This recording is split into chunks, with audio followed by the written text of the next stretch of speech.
Good evening, everybody. Sorry for the delay. The advent of technology simplifies things and complicates things at the same time, so a slight delay there. I'll call this public hearing to order at 5:32 p.m. and ask for any amendments to the agenda. To you, Mayor Lawrence, I have none. Thank you. A motion that the agenda for the public hearing of June 21st, 2023 be approved as presented. Moved by Councillor Timpson, seconded by Councillor Cassidy. All in favor? Carried. Thank you. Declarations of pecuniary interest. Thank you. We have one application, Shoreline Road Allowance Closure and Sale, O'Donovan, 634 Drayton Road. The applicant is Terry O'Donovan.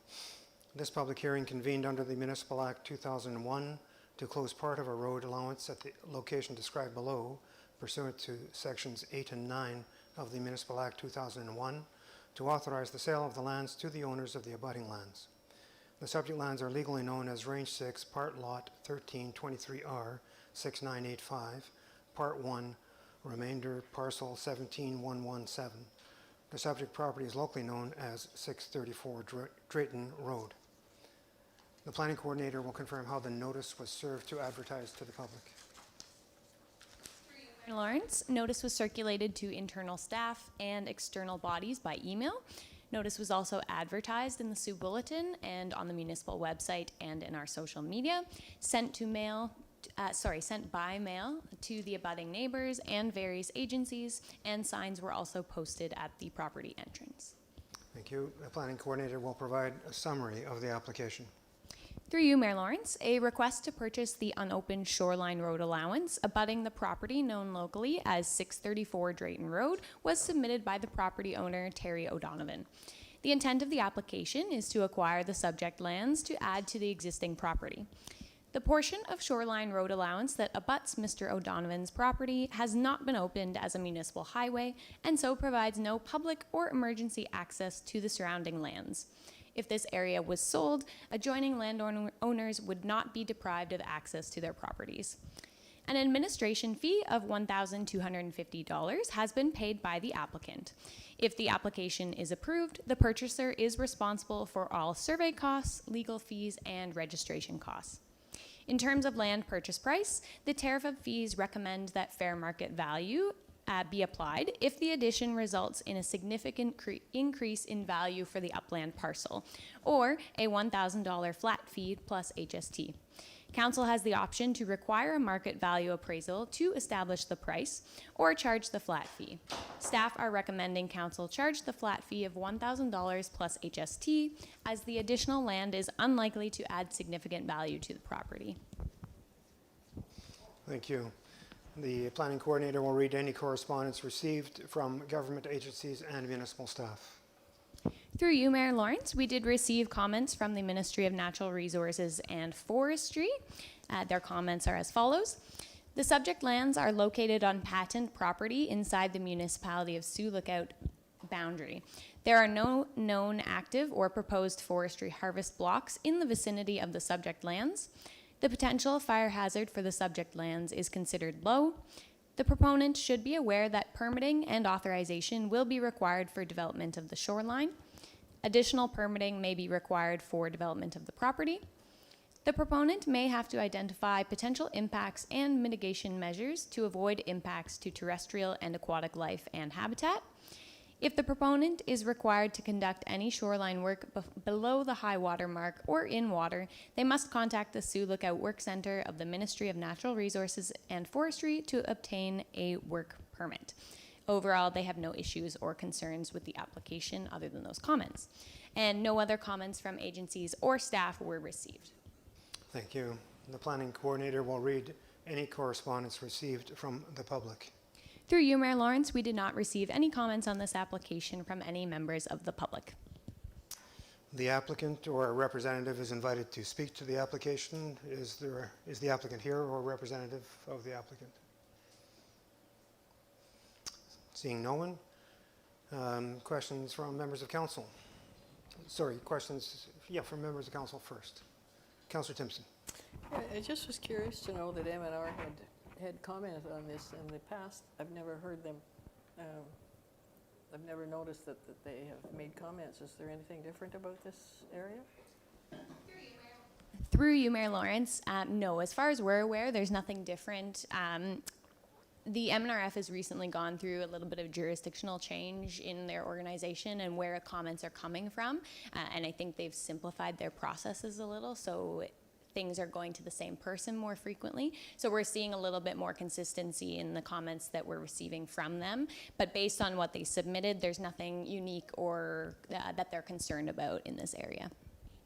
Thank you. Anything further, Council? Questions from members of the public are invited to speak to the application. The public can ask questions of clarification or seek background information, speak in support of the application, or speak in opposition to the application. All questions will be directed through the chair. It is requested that only one question be asked at a time. Please identify yourself before you ask your question so that you can be properly recorded in the minutes of the hearing. Are there any members of the public present who wish to speak to the application? One more time, are there any members of the public present who wish to speak to the application? Seeing no one, we'll move along to conclusion and right of appeal. This is a public hearing convened under the Ontario Municipal Act 2001 to authorize the shoreline road allowance closure and sale of 634 Drayton Road to Terry O'Donovan. There is no appeal process. The recommended motion for the public hearing is that Council receives the Planning Coordinator's report number 2023-069 respecting the road allowance closure and sale application for the shoreline road allowance adjacent to Mr. Terry O'Donovan's property, 634 Drayton Road, Sioux. And then, if that's passed, we'll have a motion in regular council meeting. So a mover for that motion, Councillor Lego, seconded by Councillor Bone. Any final discussion? All in favor? Carried. Bylaws? And confirmatory bylaw, that bylaw number 55-23, being a bylaw to confirm the proceedings of the Council of the Corporation of Municipality of Sioux, June 21st, 2023, public hearing, be read a first, second, and third time and passed. Moved by Councillor Costco, seconded by Councillor Van Breda. All in favor? Carried. Thank you. And we'll adjourn the public hearing at 5:40 p.m. Moving along to the statutory public meeting. I'll call this meeting to order at 5:40 p.m. and ask for any amendments to the agenda.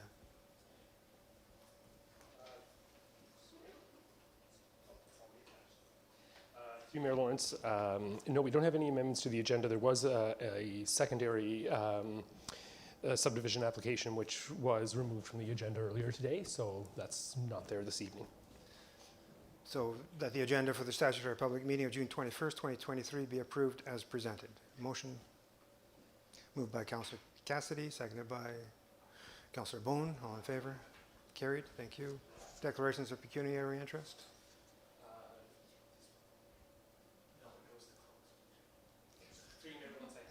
Thank you. Good. Application, staff report zoning bylaw amendment number Z03-2023. Plan of subdivision and zoning bylaw amendment 270934, Ontario Incorporated. This public meeting is being held pursuant to section 39 and 34 of the Planning Act, RSO 1990, chapter page 13, as amended. A draft plan of subdivision application and zoning bylaw amendment application has been submitted by Alex Clark, the agent, on behalf of 270934 Ontario Incorporated, the owner, for the subject lands legally described as Drayton, Con 3, Part Lot 22, Part Loc CL 14478, PT Mining Loc HW 449, and RP 23 R 11420, Part 1. The planning coordinator will confirm how notice was served to advertise the public meeting. Through you, Mayor Lawrence, notice was circulated to internal staff and external bodies by email. Notices were also sent by mail to all neighbors within 120 meters of the subject property. Advertising was placed in the Sioux Bulletin and on the municipal website and social media, and signs were also placed at the property entrance. Thank you. The planning coordinator will provide a summary of the application. Through you, Mayor Lawrence, I'm actually going to defer the rest of this presentation to Patrick Towns. He's one of our consultants from MHBC in Barrie, so he will take over at this point. Thank you. Go ahead, Patrick, if you're... Not yet, we need... You're... Sorry, Patrick, we can't hear you. Let me try again. Oh,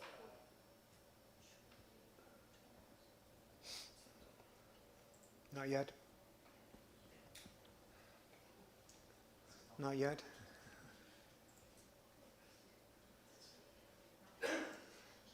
Yes, we got you now. Very good, Patrick. Yes, we can. not great. If you can turn up your volume, that would be great. I'll go a little closer if that's okay. I'm at max volume here. Is that okay for everybody? Go ahead. All right, perfect. Speak as loud as you can. Loud as you can? Yep. As mentioned, my name is Patrick Towns. I'm a land use planner with MHBC, and we're out of the Barrie office. So we help support the planning department on a day-to-day basis, including review of applications or general inquiries. So just way of an introduction. I will provide a brief overview of the applications before you tonight. There are 2 applications in total.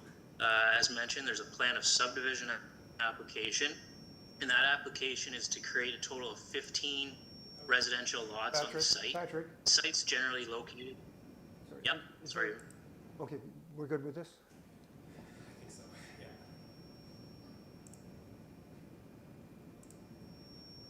Can you hear me okay? Yeah. This is better. All right, Paul, I'm turning up, my volume's up as high as it can go also. Yeah, this is much better now. Just keep, Yeah, I think we fixed things on our end. okay, great. If anything else, if you can't hear me, just, yeah, let me know. Thank you. So I'll just say that there's a plan of subdivision application. It's to create 15 residential lots on the site.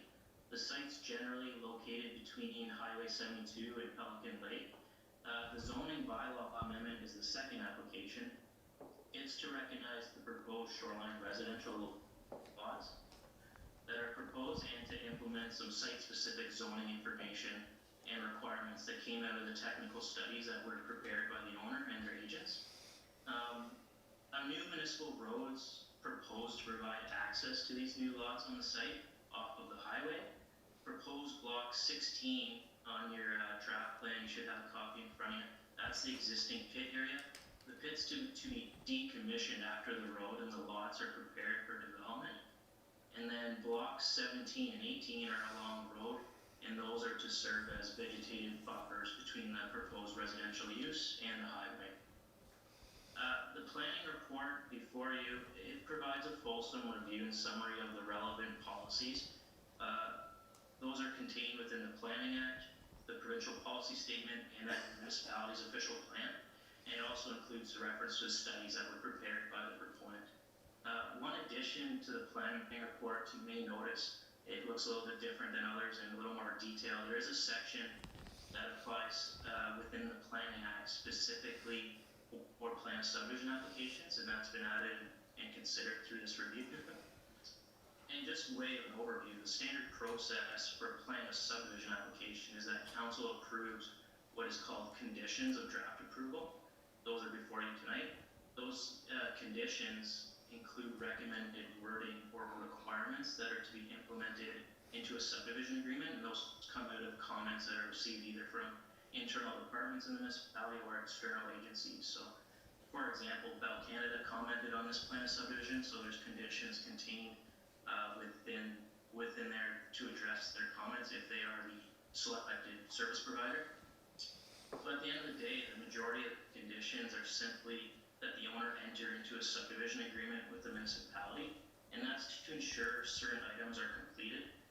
As soon as the subdivision agreement is drafted by staff and agreed upon with the owner, it will come back to council at a later date, and thus the majority of the conditions would be deemed satisfied once that subdivision agreement is simply drafted. At this point, staff are satisfied based on the material that's been submitted and deemed complete in May of 2023 that a recommendation can be made to approve the draft plan of subdivision based on the conditions and also pass the implementing zoning bylaw. Just to touch on the zoning bylaw amendment, the main item that came out of the zoning amendment were some restrictions specifically to lot 7 and lot number 1. So that's on either side of the site abutting the shoreline. And based on the fish habitat study that was completed, it was recommended that shoreline structures not be permitted on those lots at present time due to the presence of fish habitat. However, it's noted that future owners can do their own study based on a site-specific dock or structure to justify that in terms of provincial requirements or federal requirements for fish habitat. Otherwise, the proposed lots meet the required lot sizes and lot frontages of the zoning bylaw. Overall, the applications represent good land use planning and they conform to the Planning Act. They're consistent with the policies of the provincial policy statement and also conform to the local municipality's official plan. Just to touch now on a few comments that were received. We essentially received comments from the Ministry of Transportation about an hour and a half ago. It was our understanding that the owners and their agents had reached out to MTO some time ago in order to get comments, but just received those comments today. So MTO comments that an entrance permit application is required and a traffic impact brief is to be required, along with a stormwater management plan. And that's just to demonstrate no drainage will occur on the highway. Understanding that these comments were received late, there's no specific mention as a condition currently, but what's included is in the recommendation is to allow staff flexibility to include conditions after the fact or to deal with late comments. So we would simply recommend that a condition be added that the owner satisfy MTO. They'll have to do that regardless through the permitting process with MTO for the new entrance off the highway. But again, those comments were just received about an hour and a half ago. Also, staff received a comment from a neighboring property. We understand they're located to the east of the site. They requested that a tree buffer be implemented along the east side of the site. So that's along the east side of lot number 1 and block 16. We understand the need, and the owner does as well, because we discussed this with them, the need for a 10-meter tree buffer along the eastern boundary of block 16, which is the pit property. That area is already vegetated, so the owners agreed to keep 10-meter buffer there. We do not think it's necessarily required for lot number 1 because that's a shoreline residential use, and in our opinion, there's no potential land use compatibility impacts based on a residential use compared to an existing pit property. So that's been added to the zoning bylaw amendment that's before you tonight to address those comments. And lastly, there's one comment received in favor of the application later here. So to wrap it up from my end, staff reviewed the material that was submitted and the various agency comments. We recommend approval. We have no further outstanding concerns on the applications as it sits, but I welcome any questions on the applications. But that concludes my summary of the applications tonight. Thank you, Worship. Thank you, Patrick. So, Planning Coordinator, you will read out any correspondence received from government agencies or municipal staff, or has Patrick essentially covered that? Patrick can direct me further, but my understanding that is he's basically touched on most of the major comments that were provided. I can certainly read them out, but they're covered. They're covered, yeah. Good. And correspondence from members of the public? Through you, Mayor Lawrence, there was the one comment provided by the neighbor. Again, I can read that out. I believe everybody on council received a copy of that, but I can read that out for the record if you would prefer. Certainly. Let me find it. Give me one moment.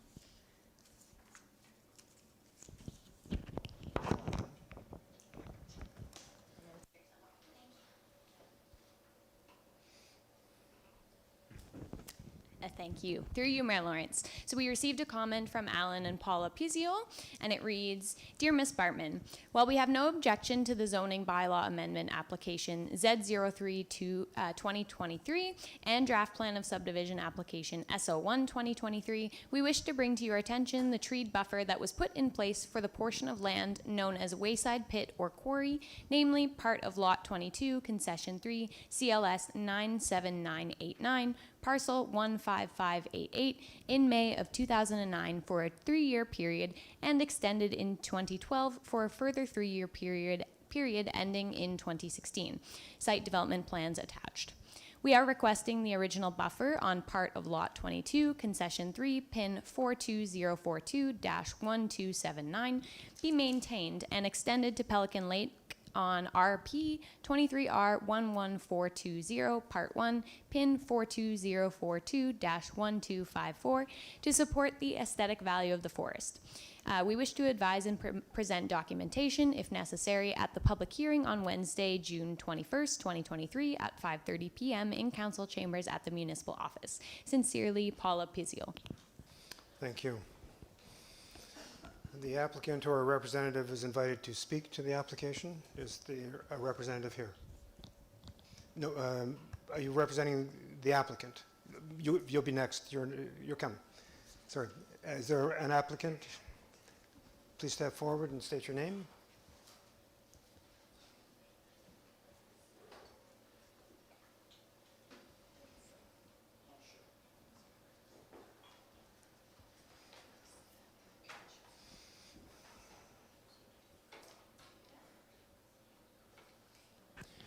Thank you, Mayor Lawrence. My name is Galen Miller. I am the applicant, owner of 2705934 Ontario Inc. We've started this process 4 years ago, so I have a few comments, I guess, for council. The planning department, Kristen and Jody, have been very helpful with providing, I guess, what is required and all the studies that we needed to do, and then submitting that. Coming to this now, we received the general conditions with 51 line items. So that's was a bit much, it felt like. It was explained by Patrick this evening what all those, like the requirements for that. And so we'll continue to work on this. One comment I do have regarding the Wayside Pit, he stated that that will need to be decommissioned at the completion of the road and the lot development. And so I guess a comment with that is I'd like to not have a date on that, or we don't really know what that lot will be yet, I guess. And so it feels like, I don't want to commit to completion of the road. We have to work on the pit decommissioning, which is another expensive process.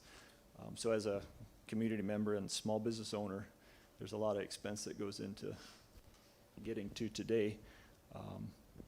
So I appreciate all the help on that, and the help from Kristen and Jody locally. And we will continue to try to meet these conditions. It just seems like a lot. Thank you. Planning coordinator, did you, what Mr. Miller had talked about, did you understand what he was referring to in terms of the pit enclosure and the road? Through you, Mayor Lawrence, I'll defer that question to Patrick, because I know they've had further discussions about that. Thank you. Patrick? I think we're frozen in time. Yes, thank you, through your worship. It kind of broke up as Mr. Miller was speaking, but I think I got the gist of it. There is a condition regarding the decommissioning of the existing pit, which was recommended by the proponent through their studies.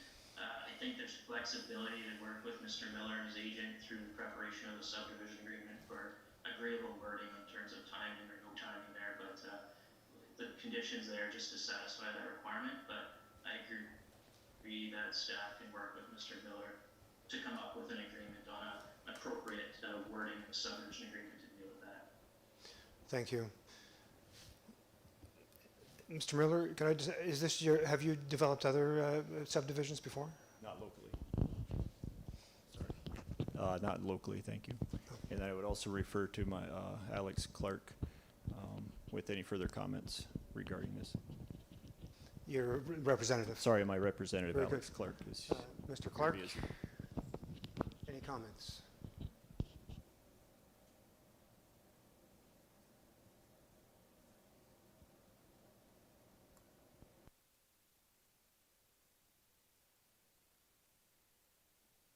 Mr. Clark, can you hear us, or? No. Yes, I can hear you, thank you. Good evening, we will be starting our meeting. No? No? Our conversation to the attendees. Yep. There we are. Clark, do you want to address the application? Can't hear you.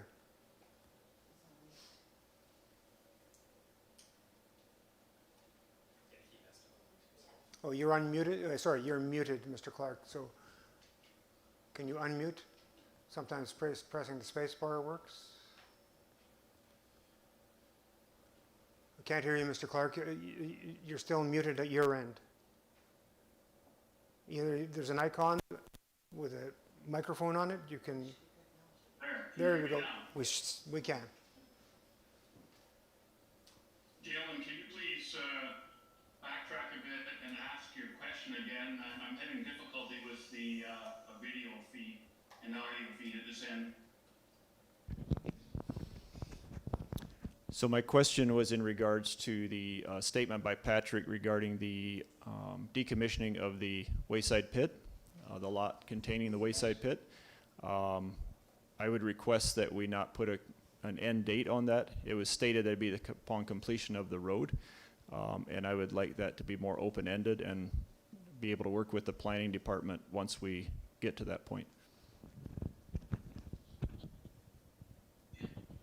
We can certainly do that. In the pits I've decommissioned in the past, the municipalities I've worked with have always been flexible in regard to providing time frames and timing. That was agreeable to both parties. So I expect that we can apply the same set of circumstances to this situation. So I would be looking at preparing a decommission plan once you have finalized your operations. And having said that, I would be working with the municipality to determine appropriate timelines and appropriate conditions for decommissioning the site. Thank you. Do you have any further comments?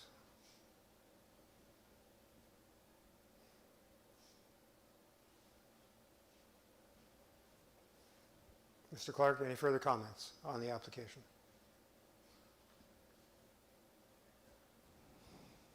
I'm going to assume you have no further comments, so I will then move to members of the public. Questions from, sorry, I'll move to council first and then members of the public. So questions, members of council. Councillor Costco. I just have a comment, like Mr. Miller said about the 51 conditions. To me, that seems like a lot of conditions. We sort of had a conversation earlier about this. You know, if there's any way we can streamline as many conditions as possible, I would like to see us go in that direction. Like, for example, the MTO condition. If MTO is looking after that and they have requirements, why would we get involved in that, right? So let's get an answer to that question. Kristen, yeah, could you answer that question? Sorry? Oh, can we go back to Patrick, please? Thank you, Your Worship. I know the question was about MTO potentially, but I could not hear any details, so I apologize. The question was, okay. I apologize for that. I'm just saying, with Mr. Miller saying that he had 51 conditions, I'm concerned that, you know, it is burdensome for the people that are doing these subdivisions. I'd like to see things streamlined as much as possible. If there is something that's already covered by another organization, like for example, MTO, I'm just using that as an example. You know, MTO, in order for him to put that road in, he has to get a permit from them. They police all the requirements. So therefore, we don't need to do that because someone else is doing that for us. You know, for example, health units police, you know, the septic systems. There's different things that police different, you know, monitor different things. So we as a municipality, do we need to have 51 conditions on a subdivision? Like, can we not streamline it somehow? Can there not be less? Can we not help people that are trying to help us with our housing? Can we not help them make it simpler? Is there any way that we can do that to simplify the process? Patrick. Yes, through your worship, thank you for the question. The whole process in terms of even recommending approval tonight is meant to be streamlined. Like typically you'd have a public meeting, consider comments from various agencies. So it is normal to include comments from agencies in the conditions or subdivision agreement.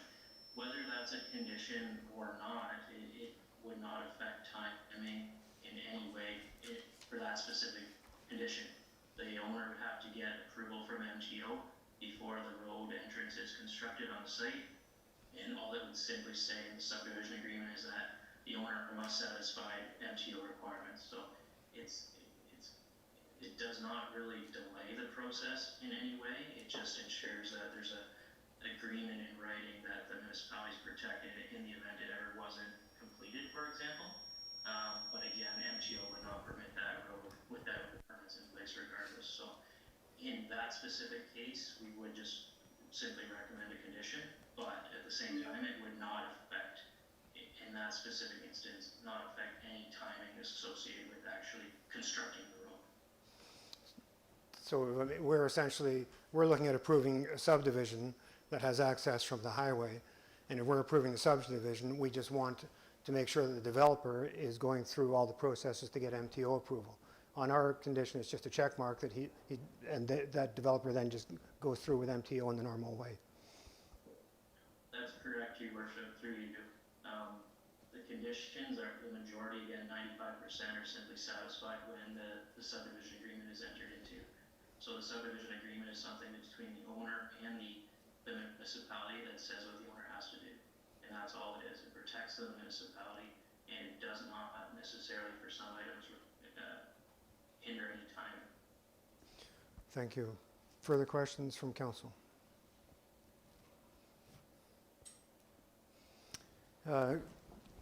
Members of the public are invited to speak to the application. The public can ask questions of clarification or seek background information, speak in support of the application, or speak in opposition to the application. All questions will be directed through the chair. It is requested that only one question be asked at a time. Please identify yourself before you ask your question so that you can be properly recorded in the minutes of the public meeting. Are there any members of the public who wish to speak to the application? Please step forward and identify yourself. Speak into the microphone. Thank you. Yeah. Has to go on the record, and it has to be into the mic to get onto the record.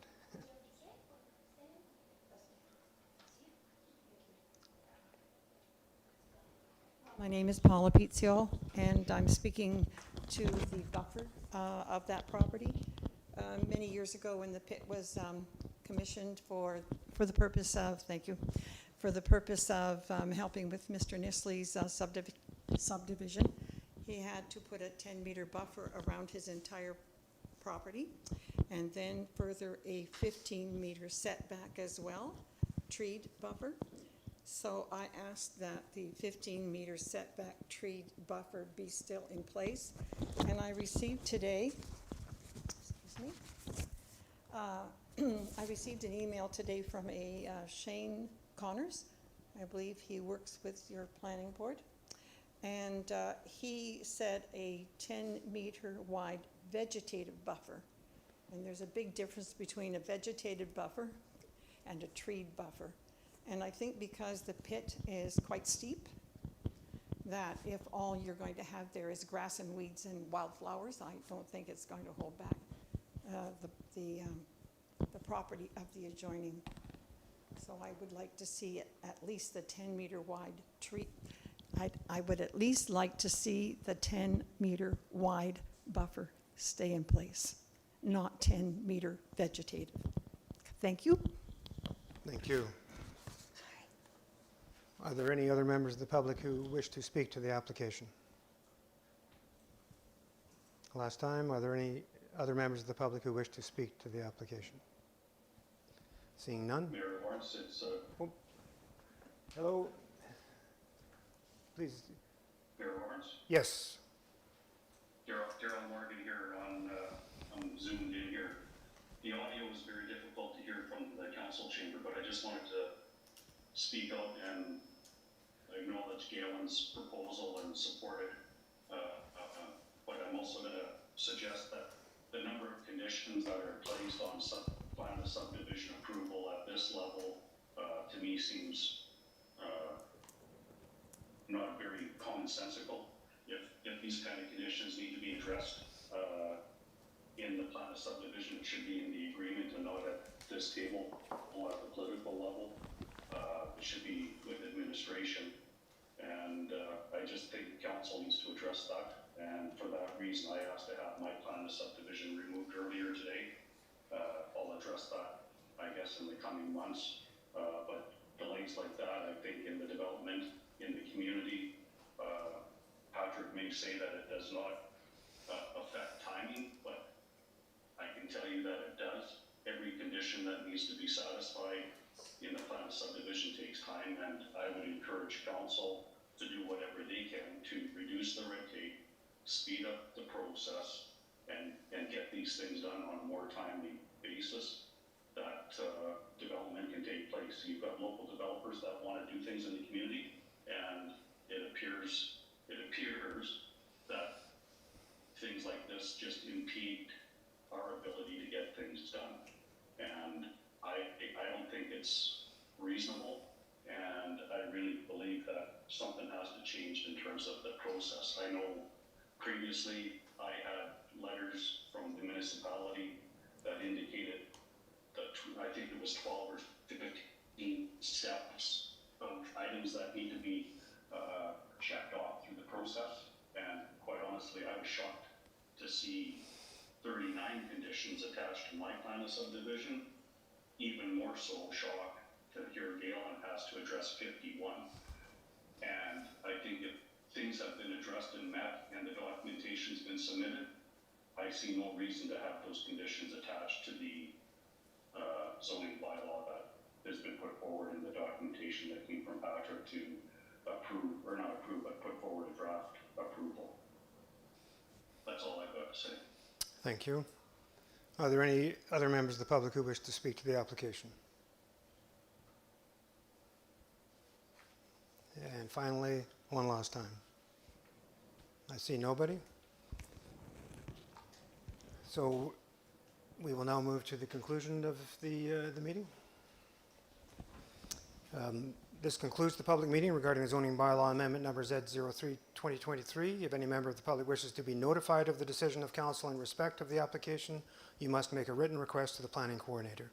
Notice to appeal the decision of council to the Ontario Land Tribunal must be filed with the planning coordinator no later than 20 days from the date of the notice of the decision is circulated. The notice of appeal shall be sent to the attention of the planning coordinator, and it must include the following information: the reasons for the appeal and the fee as prescribed under the Ontario Land Tribunal Act in the amount of $1,100 payable by certified check to the Minister of Finance, Province of Ontario. Only individuals, corporations, or public bodies may appeal the decision of council to the Ontario Land Tribunal. An appeal may not be filed by an unincorporated association or group. A notice of appeal may be filed in the name of an individual who is a member of the association or group. So perhaps through the clerk or the planning coordinator, in terms of the options, is there anything that's been said tonight, the changes, options for the next step? Through Mayor Lawrence, I would like to defer to our planning consultant on that. Given the nature of the comments, I think he is better positioned to respond to that. Thank you. So is Patrick online? Yes. Patrick? Thank you, Your Worship. We had comments received and considered. In regards to the buffer area, it is just the recommended 10-meter buffer encompasses existing is on the site. So in our opinion, that satisfies any potential land use conflicts between the existing pit and any adjacent properties. And that area is well vegetated, so we have no concerns on that matter. And in summary, we are prepared and to recommend approval of the applications that are before you tonight, and feel that any comment has been addressed. Thank you. So clerk, it would be option 1 then? Lawrence, yes, if that's the recommendation, that's the recommendation of the planning consultant is option 1. Council's decision from there. All right, so I'll read option 1 and put it to council. The council receives the planning report dated June 21, 2023, respecting plan of subdivision application number S01 2023 and zoning bylaw amendment application number Z03 2023. And further, that in consideration of the draft plan of subdivision application number S01 2023, council approves the draft plan of subdivision to create 15 residential lots, subject to the conditions set out in the notice of decision. And further, that council authorizes staff to make minor revisions to the draft plan and draft plan conditions associated with the draft plan of subdivision, application number S01 2023. And further, that council authorizes the passing of bylaw number 49-23 for application number Z03 2023, being a bylaw to amend bylaw number 85-18, being a comprehensive zoning bylaw for the municipality of Sioux as amended. Mover? Through Mayor Lawrence, we would need a mover and seconder, then we can have discussion. Moved by Councillor Lego, seconded by Councillor Cassidy. Further discussion, council. Councillor, I'll go with Councillor Costco first, and then Councillor Timpson. So my question is, does this give him the flexibility to do the pit when it's, oh, sorry. Does this give him the flexibility to do the pit on agreed upon time, or is he required to do it immediately? Does it give him the flexibility that he needs? My understanding is that the flexibility is there, and that the planning consultant and planning coordinator and staff will work with him on that date. Okay. I think I heard that earlier. Yeah. Councillor Timpson, and then Councillor. Yeah, option 1 is to be used if there are no opposing comments raised. But I think there has been an opposing comment raised by Mrs. Pizio concerning the vegetation, and the planning coordinator didn't agree with her, but I think we have to honor when a member of the public has a concern. I think we have to look at that closer. I haven't actually seen the property, and I would like to see it, to see, quote, vegetation versus forest. So I can't support it at this point. I think there needs to be more looking at it until just a month's delay I think would be quite sufficient. Can I ask planning coordinator, planning consultant for a response to that? Do you have any comments on that concern? Through your worship, the intent of the public meeting is correct, is to receive public comments and consider those. And what staff has done has received the comments and considered them, and even went further in reaching out to the owner and who was willing to introduce through zoning that 10-meter buffer for as long as the pit's in operation, which will cease one day. So we as staff are satisfied that that requirement or the comment has been addressed at present time. If the application was deferred or anything to that effect, it's one of those questions or comments that we're confident that we have addressed to a satisfactory level that would change our opinion. Essentially, the eastern property will be buffered by existing trees, and that's implemented in the zoning, and then the pit will cease to exist one day and transfer to another use. So we're comfortable, based on the land use compatibility review of that aspect, that we're still recommending approval of the applications. Thank you. And the letter that was circulated to council from Mrs. Pizio that was read tonight started with the sentence, "I'm not in opposition to the application." So I think is being worked out. Any further final discussion? Councillor Boone? The conditions, are they recommendations, or do we go, like, what holds precedent? The town's recommendations? or the ones that you've just added Sorry, through you?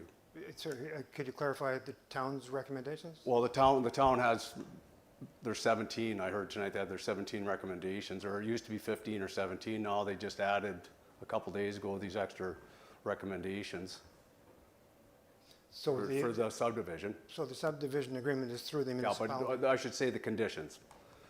Now, these conditions, we've already found that some of them are just recommendations. How many of these conditions are recommendations? All right, I'll ask the planning consultant.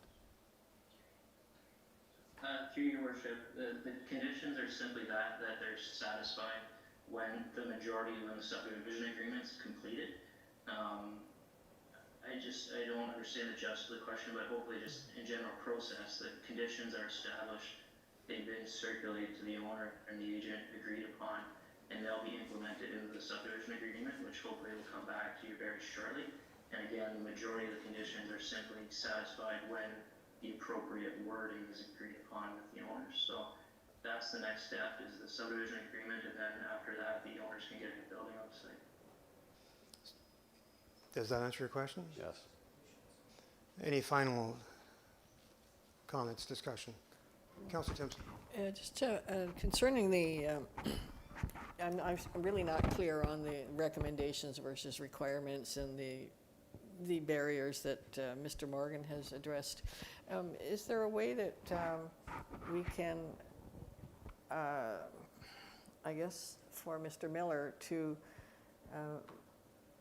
parse out which are requirements and which are recommendations and which are municipal recommendations and which are other government levels I requirements? think the conditions will probably clearly say that, and I don't think there are any recommendations as such in there. There are, whatever is 1951, however, a number of conditions, and a condition might be that you get the MTO approval, and then you have to work with MTO to do that. And when that's done, that condition of ours is satisfied. I think conditions are conditions. Some of them are, there seem to be some flexibility in working out the final wording with the developer. One of the things that's I think what staff and the planning consultant have tried to do here is expedite the matter by sandwiching both the application and the conditions into one meeting. Normally, conditions should not be at the council table. I agree with that comment. They would come only after they'd all been worked out, typically. But what staff is try to not delay the process, but streamline it and expedite it by putting everything together. I think that's part of what's happened here. So maybe it's a lesson we've learned, that let's get the conditions worked out before it comes to the council table. But again, it was to expedite a process, not to add extra layers to it. Any final discussion, council? So now I'll call the vote on option 1. All in favor? Carried. Thank you.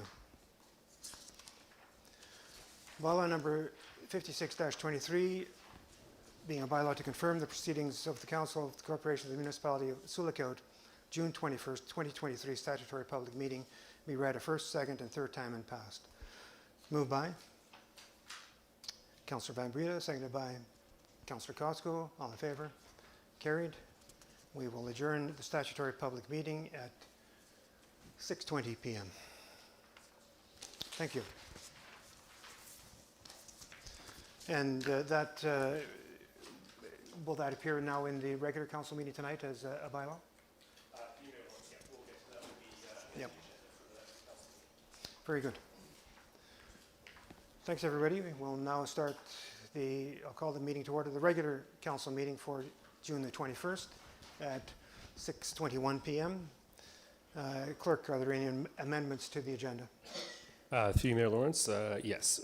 So based on council's decisions at the public hearing and statutory public meeting, so a couple of things. I guess first, we would like to move item 7.7, outdoor public washroom project, to item 7.2, just to change the order of that on the agenda where it appears.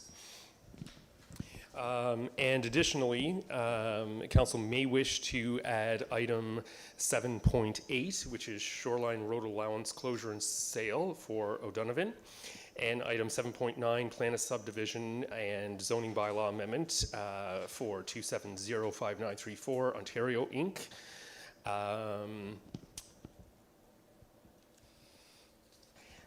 Additionally, under bylaws, council may wish to add bylaw number 47-23 for the zoning bylaw amendment respecting the O'Donovan road allowance closure and sale, and bylaw number 49-23, the zoning bylaw amendment application for 2705934 Ontario Inc., the Miller subdivision. That's it, that's all? Thank you. So we'll have a motion that the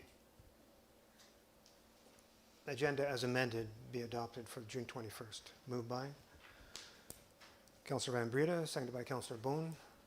All in favor? Carried. Declarations of pecuniary interest. Through you, Mayor Lawrence, nothing for open session. Thank you. And a motion to adopt the minutes of the following meetings? None tonight. Thank you. And a motion to receive minutes from outside agencies and board. The March 30th, 2023 Kenora District Home for the Aged, and the April 21st, 2023 Northwestern Health Unit Board of Health, that these minutes be received. Moved by Councillor Lego, seconded by Councillor Cassidy. Any discussion? All in favor? Carried. Thank you. And a motion to receive the minutes of the following municipal boards, commissions, and committees. The February 9th, 2023 Police Services Board, the March 21st, 2023 Police Services Board, April 19th, 2023 Cedar Bay Development Ad Hoc Committee, April 25, 2023 Committee of Adjustment, and May 4th, 2023 Environment Committee, that these minutes be received. Moved by Councillor Bone, seconded by Councillor Van Breda. Discussion. None? All in favor? Carried. Thank you. Determination of items requiring separate discussion.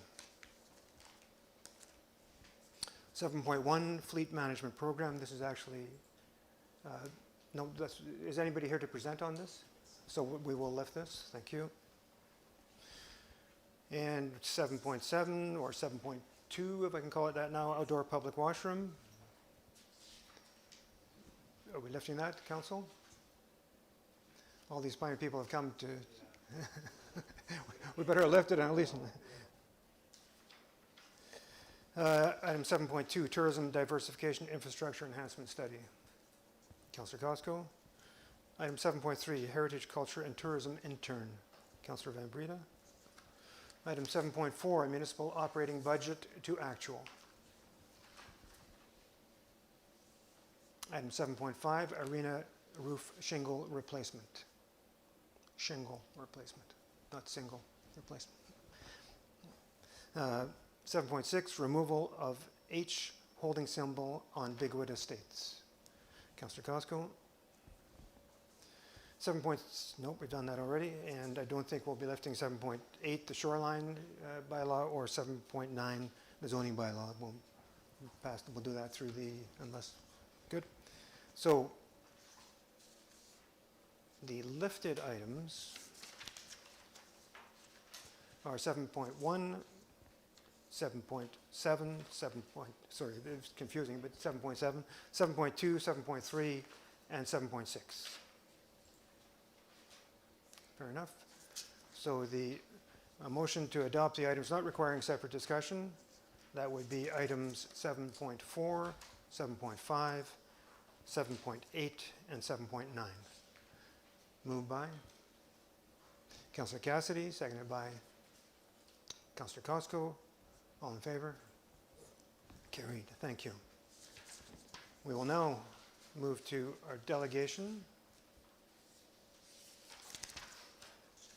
Mr. Stephen DeRocco, Account Manager, MPAC Overview, and new Council MPAC 101 Overview presentation from Stephen DeRocco. And Mr. Duraco is online? Oh, he's present. There we are. Of course you are, Steve.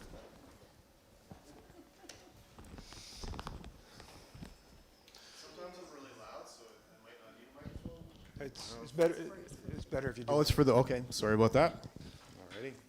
And you'll need to keep it up, sort of, if you tack it to your I lapel, it know- would be I easier. noticed that Tack when it to other your people lapel, are holding it. Okay. Please, the floor is yours. Thank you. Thank you very much.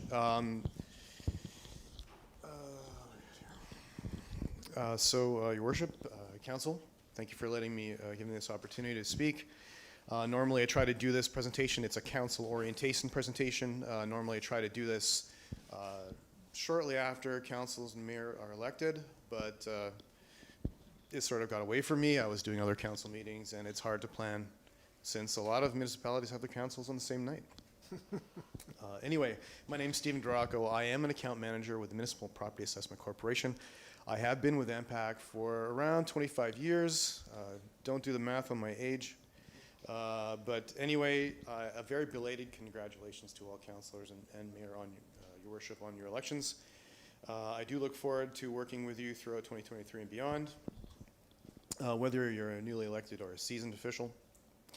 Please know that we are here to help, and we have a whole municipal and stakeholder relations department who can work with you, answer any questions you may have. At the end, you'll have my contact information. Number one, I apologize for the length of this presentation. I will try to whip through it. Maybe some of the slides may go a little too fast. But again, at the end of the meeting, there will be hopefully time for some Q&A. So next slide, please. There you go. So just a little bit about us. At MPAC, we are Ontario's property assessment experts. Our job is to assess and classify more than 5.5 million properties across Ontario with a combined value of more than $3 trillion. In the past year, Ontario, in 2022, Ontario has grown by approximately 45,000 new residential homes, and we added more than $37 billion to Ontario's assessment rolls. Every municipality uses our assessments to make informed decisions about their community, including distribution of property taxes.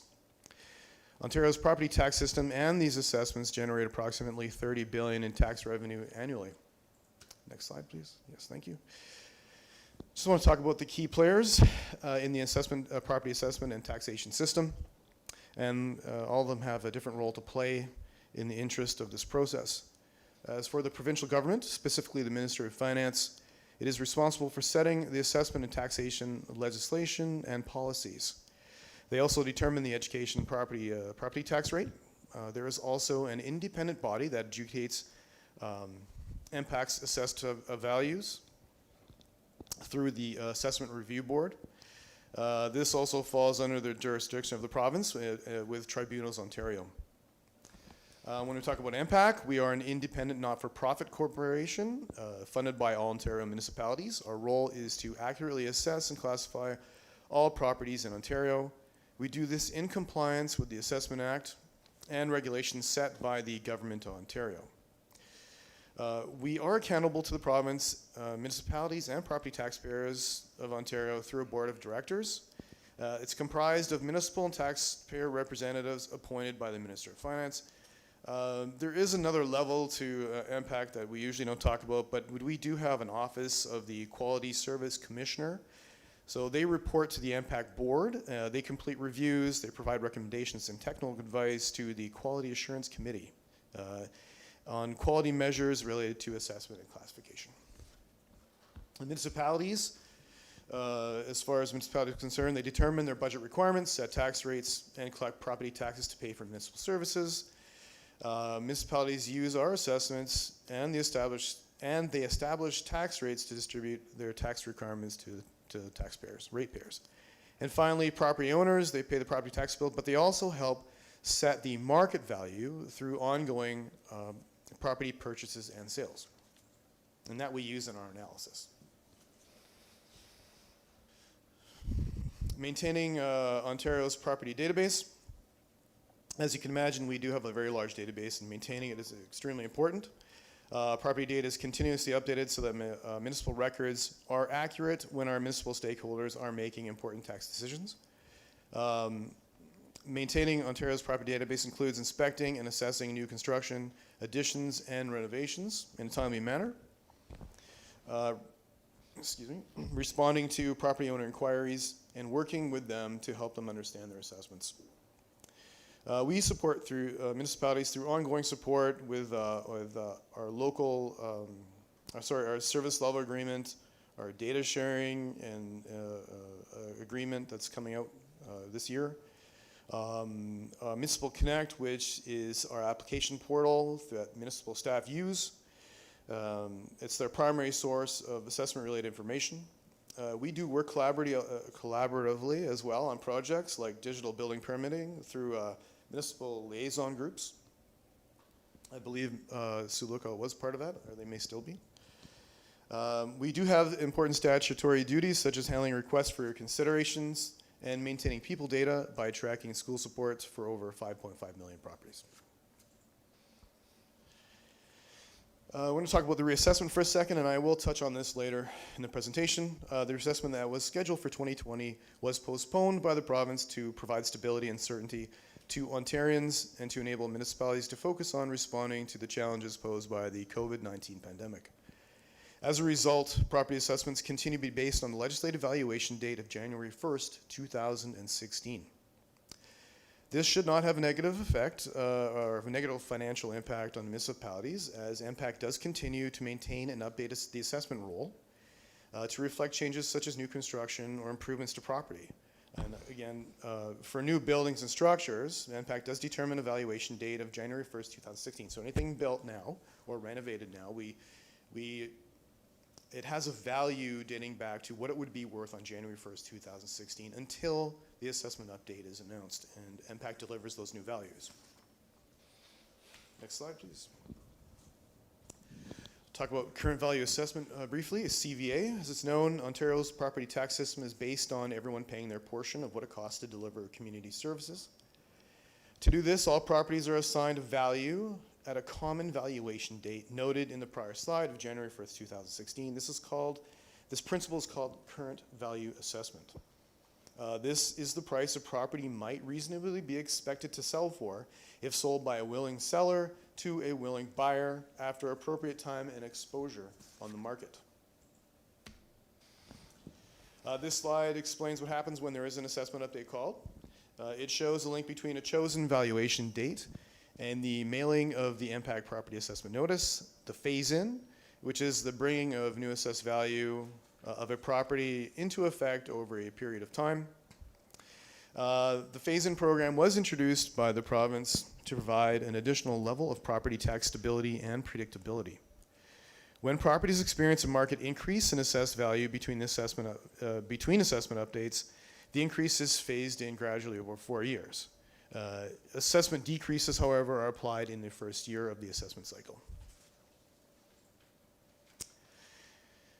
So when we're looking at the valuation of a residential home, although our analysis tool considers over 200 factors, the above 5 factors make up approximately 85% of a home's typical value. These include location, lot dimensions, exterior square footage, quality of construction of the home, and the age of the property, so which also gets adjusted for any major renovations or additions that have occurred, and which we would call effective age. I'm going to talk about. I'm going to take a couple slides here to talk about how we assess different types of properties. So in Ontario, there are 3 industry-wide standardized approaches to evaluating properties. The first of these approaches is called the direct comparison approach, and this valuation approach is primarily used for residential properties, condos, and vacant land. So this is the one we mostly use, right? With this approach, we analyze recent sales of comparable properties that were sold for a similar or identical use as a property to be valued to provide an indication of value. It is also important that only valid open market transactions are used in the analysis. As far as the income approach is concerned, we use this for industrial malls, large medical and dental buildings, office buildings, shopping centers, and large sports stadiums. In income producing properties, the ability to earn revenue is directly tied to its current value. To value these properties, we need to determine how much revenue it could generate, as well as the sale price. So to clarify, it's not the revenue being generated by the occupant, but rather the rent that the occupant is paying to the landlord that we use to value properties using the income approach. Excuse me. This method requires a detailed analysis of the income and expenses, both for the property being valued and other similar properties, to determine how much an income property could be expected to generate if sold on the open market. Those two factors create what we call a capitalization rate, or a cap rate, that helps us determine the property's assessed value. And lastly, I want to talk about the cost approach, and it is typically used for general purpose industrial properties, small retail, gravel pits and warehousing, just to name a few, and also, well, mills, mines. Those are popular in northwestern Ontario. This approach is used when a property type is unique and rarely sold on the open market, as we cannot rely either on the direct comparison approach or the income approach to determine its current value due to lack of data.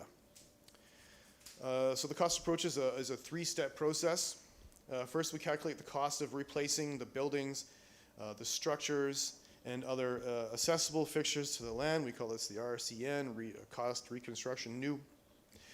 Then we apply a reduction for depreciation on all structures due to age, as well as any functional or economic adjustment. We call this economic obsolescence or functional obsolescence. So these are conditions impacting the value of the property. Finally, we determine the value of the land and add it to the building calculations to produce an overall valuation. What draws our attention to a property? So it is typically one of the following things. We have a market sale, when we have a request from a municipality or a property owner, a building permit, and an RFR or an appeal. Our RFR is short for request for consideration. Am I talking close enough to Mike? Just wondered if that's okay. Most of the time. Okay. Thank you. Sorry, it's getting away from me. MPAC's role is to take building permits and plans and then turn them into assessment. Our municipal stakeholders rely on MPAC's assessments to levy property tax. The sooner MPAC can deliver assessment, the sooner municipal stakeholders can realize new revenue. So every year MPAC processes around 300,000 building permits for new development or renovations. We are currently the only organization with a data set of all building permits in Ontario. Our understanding of this data gives us unique perspective on ways to modernize its collection and exchange to support our municipal partners.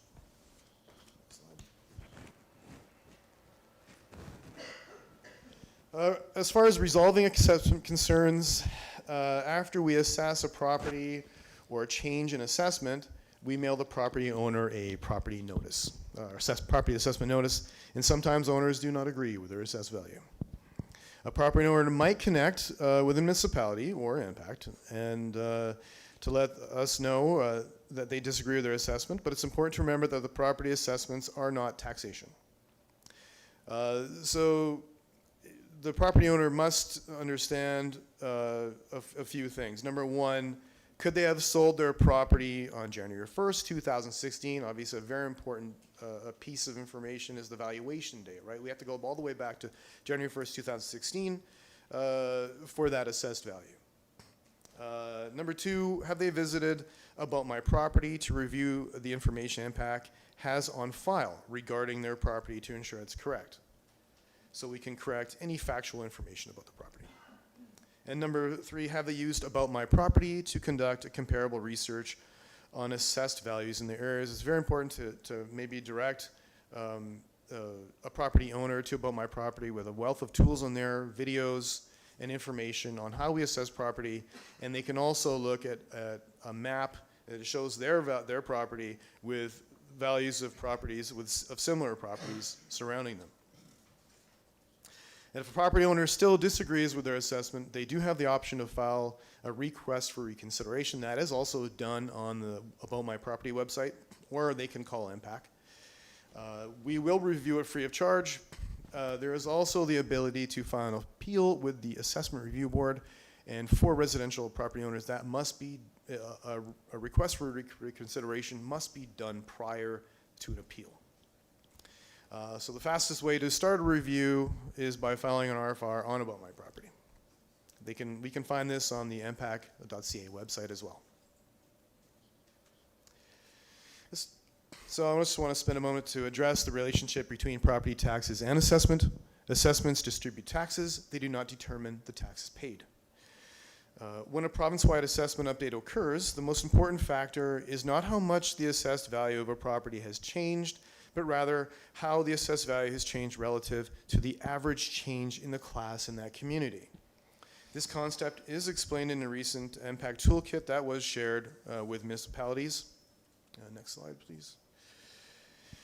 So I just want to talk about this for a second. In the next two slides, there are videos up here, but I don't think we can actually link them, and probably in the interest of time, probably don't have time to go through them. But what I will do is through the municipal clerk or the treasurer, I will send those links, or the links are available inside the presentation. But I'm actually, yes. So in anticipation of the next province-wide reassessment, we have implemented a strategy to address misconceptions about the relationship between assessed value and taxation, including resources for municipalities that will ensure when an announcement is made, we're ready to support you, and also property owners. This digital toolkit is available on mpac.ca. It can help municipalities, including elected officials, mitigate information and provide support and resources to educate and inform property owners. In the digital toolkit, you can find a new video, and like I said, hopefully the link will be available, on how your property taxes are calculated based on the assessed value of your home. And the next one here is also another video. MPAC actually has a YouTube address, so I'll be sending that as well. Here we go, that's the one. So monitoring the market and assessing newly built and renovated properties are things we do every day to keep our property data current. We also periodically update every single property assessment in Ontario based on the same legislative valuation date. I feel like I'm harping on this, sorry about that, but it is January 1st, 2016. That is our current legislative valuation date, which took effect January 1st, 2017. So this is when we determined that what every single property in Ontario could have reasonably sold for in its current state and condition at a particular point in time. Regular revaluation of properties ensures that assessments stay up to date and similar properties of similar value in the same municipality pay similar property taxes. So provincial legislation determines when MPAC conducts each province-wide assessment. And it also sets the valuation date. That valuation date that I keep talking about, that's also provincially legislated. So once the province does announce the next assessment update and what the valuation will be, we will let you know and then work with you to have some more meaningful conversations as we work to finalize the assessed values within your community. So here are some important statistics regarding the total value of assessment added to Sioux Local's role in the last few years. So as you noted, in 2020, we added $5.6 million in value. 2021, $6.6 million value. 2022, $4 million in value. In 2023, we forecasted around $6.6 million to be added to the roll. So as you can see from the slide, MPAC has been adding new assessment value to the roll in high numbers, even through the pandemic. This is a testament to the dedication of MPAC's property inspectors and assessors working through all these challenges that like shutdowns and restrictions that occurred during the pandemic. We also worked closely with Sioux Local's building department and the chief building official. So regardless, Sioux Lookout is not, just to re-emphasize that Sioux Lookout is not really missing out just because the province hasn't announce an assessment update, we've been in your community, we've been adding this value to your rolls, and it helps better distribute taxes among the taxpayers in Sioux Lookout. Just want to say thank you for having me today. We do want to stay connected. If not already, make sure you subscribe to the In Touch. It's our monthly municipal e-newsletter, which can be done through impact.ca. We also have a library of visual resources available. And, well, I guess I have to plug myself here. Be sure to reach out to your local Impact account representative, that's me, anytime you have questions and are looking for resources. And I believe there's my contact information. And are there any questions? Council, with questions, before we do, I'll just say, keep your questions, I think, in a general nature, big picture questions, and please don't identify any identifiable properties. Councilor Member. So there still has not been any sort of a direction from the province about when they're going to restart these reassessments. Because I know that like, a lot of like young people who bought houses are pretty nervous. Well, I can't speak for the province. I do not know when there will be assessment update, but when there is one that will be announced, we will be ready for it. And speaking to, I understand that I think we do, like I said in the toolkits that MPAC has in the videos, we do address the relationship between taxation and assessment. So, for example, your budget won't change. Or if it does change, it's not because of assessments went up or down. So likely, it is very likely that taxes on certain properties won't go up or down just because of a reassessment. That's not the major factor. It's usually the budget, and then you look at the total roll that we've given you, and you take your budget and apply it to the roll. So I'd say, let's just say, for example, you know, assessments went up a very, 1.5 or 2 times %, right? You still have your budget, and you still set the tax rates. So theoretically, it shouldn't affect. The only people it would affect was someone who built a brand new property, because that valuation is now going from January 1st, 2016 to January or January 1st of whatever year the province does decide that legislation evaluation date is going to be.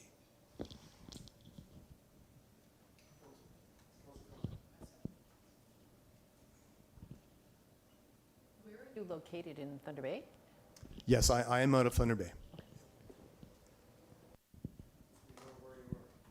Yes. Any further questions? Councilor Timpson.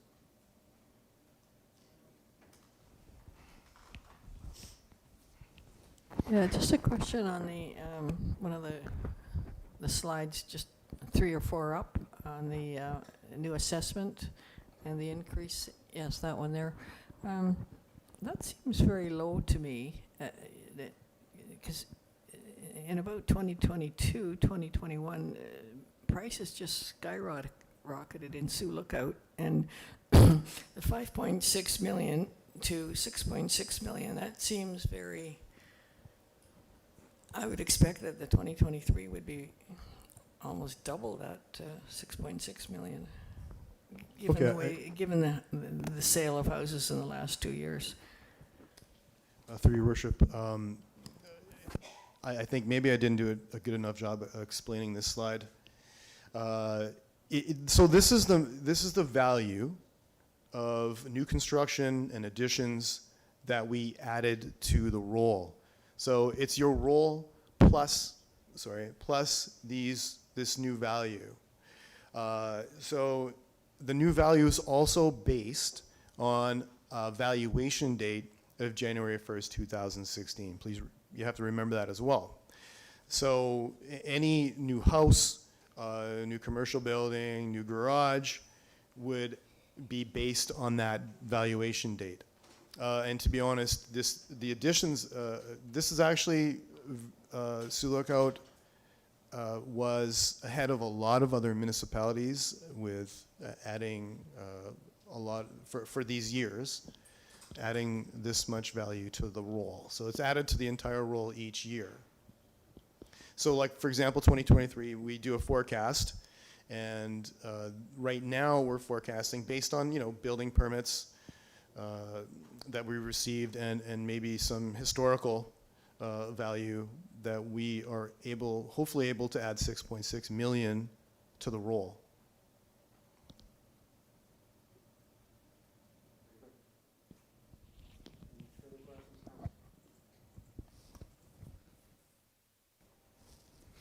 Steve, it said that when we look at our total CDA, we have use approximately $550 million, $540 million dollars is the total current value assessment of Sioux in terms for taxation purposes, 540 million. And we have approximately 2,700 properties. Now there's mixed types and whatever, but if you divide 2,700 into 540, which I'm using those two round numbers conveniently, it comes to $200,000 per property.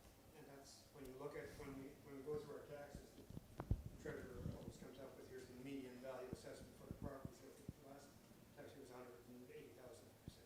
So some of those quick numbers, it makes sense when you do our total CDA of 540 million, 2,700 properties divided through. It includes different types of properties, but just for a rough number so you see it. So and that 5.5 million in 1 year is an increase of 1% in our total CDA. Yes, yeah.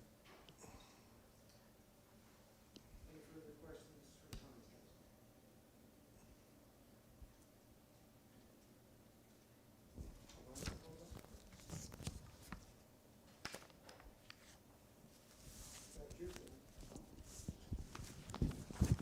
Thank you, Steve, very Okay. much Thank you very much.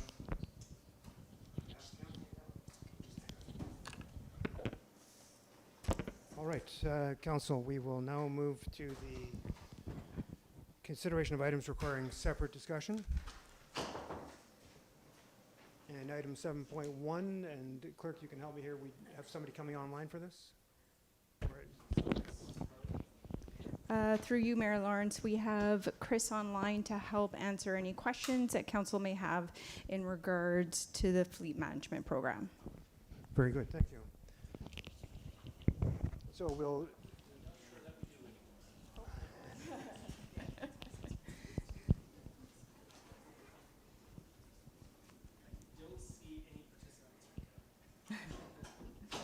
So how do we want to proceed? Can we proceed without? Through you, Mayor Lawrence, yes, we can proceed without him. I will try and answer the questions that I can in regards to the program that council may have. So I'll put the motion on the table, Council, that Council receives the Treasurer's report dated June 21st, 2023, report number 2023-080, regarding the Enterprise LAS Fleet Management Program for information, and further, that Council authorizes staff to enter into the collaboration purchase of a corporate leased ownership, maintenance, and management program through the Enterprise Fleet Management Leasing Program, and further, that Council authorizes a one-year trial plan for the procurement and disposition of 5 light fleet vehicles, 2 for public works, 2 for parks and recreation, 1 for cemeteries, and further, that Council directs staff to report back to Council in 2024 with analysis on the budget implications of the program moving forward. A mover? Moved by Councillor Lego, seconded by Councillor Van Breda. Discussion. Council, starting with Councillor Costco.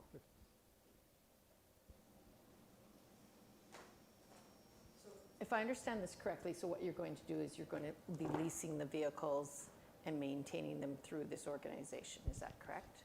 Through you, Mayor Lawrence, that is correct. So I've noticed that the municipality has been very diligent at really using their vehicles till the very end. You know, like they actually, one of them was actually pulled off the road because they used it so long. So considering that we are doing that, is it still cost comparative?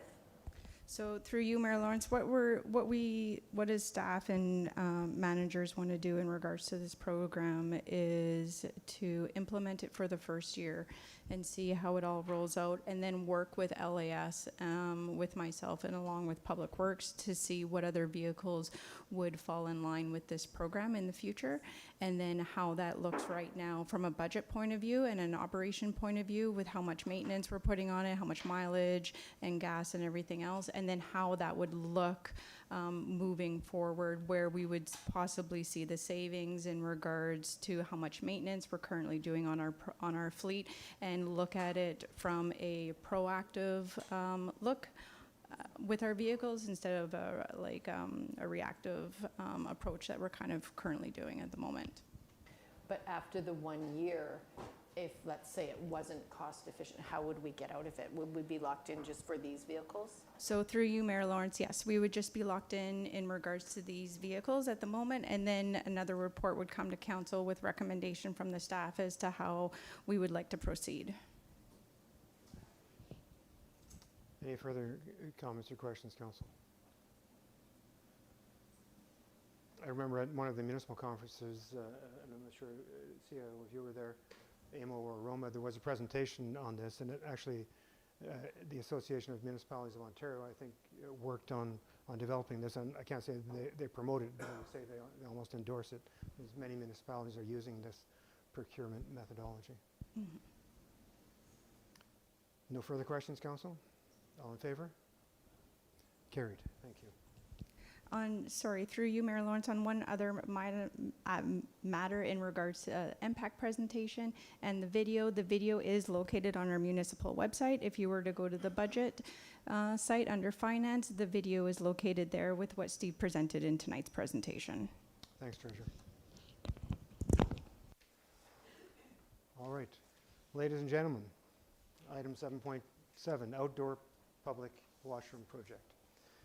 The council authorizes the mayor and the clerk to enter into a contract for the purchase of a single-unit self-cleaning automated washroom from Urban Blue, and further, the council directs staff to prepare the site for installation of the unit at Centennial Park. A mover, please. Moved by Councilor Cosco, seconded by Councilor Lego. Discussion in council. Councilor Cosco.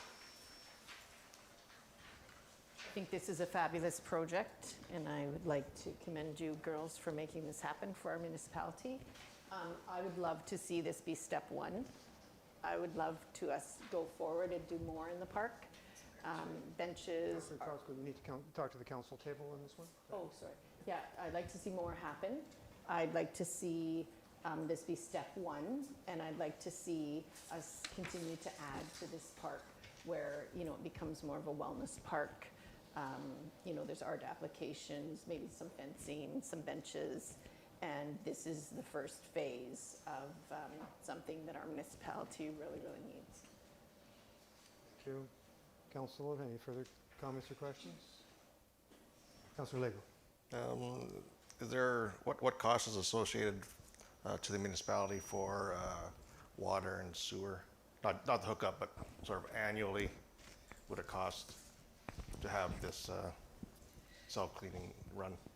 We haven't projected those costs, but it would depend on use, how much it's actually used. So we'd have to estimate those costs for the first year and then adjust accordingly. And also, if I may, Your Worship, through you, we can set the cycles for washing at whatever intervals we want, so that also will have an impact on how much water and sewer is used. Any further comments, council? Councilor Timpson.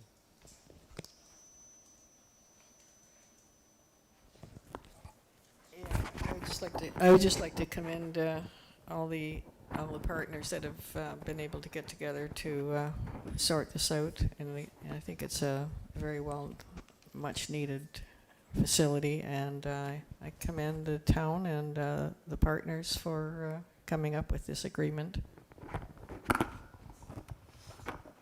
Councilor Cassidy. Yeah, I just want to echo those comments. I think it's great to see a project like this come forward and all the hard work that went into it, so thank you. Councilor Van Breda. I'll also hop on the train and say this is great, because definitely during COVID, especially for me, we realized how important public washrooms were. I remember having to, when I was in Ottawa, literally having to run home sweating because I had to use the washroom so bad. But so having accessible public washrooms like this is definitely important. Now we've seen that with COVID, we've seen how important these things are. Thank you. Thank you. Councillor Boone.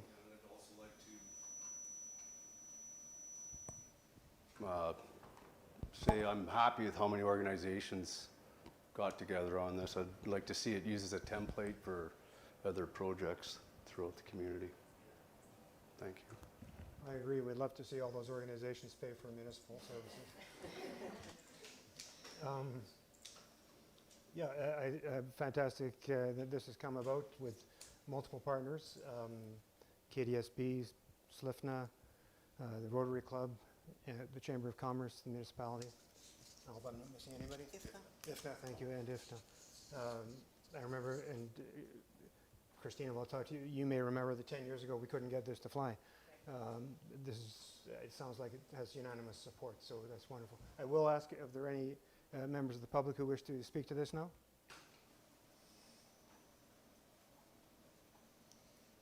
Seeing none. I beg your pardon? Yes, go ahead, Councillor Carson. Is the municipality going to be supplying the internet? Like, I believe doesn't it need internet? Who will be the internet? Yes. It runs either on a SIM card that attaches, that communicates with the cell phone, or an Ethernet connection. So we'll be looking at that when we prepare the site.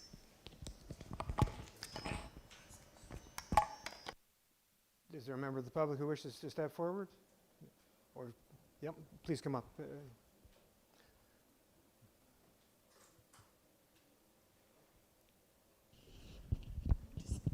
Thanks. Hello, my name is Florence Woolner.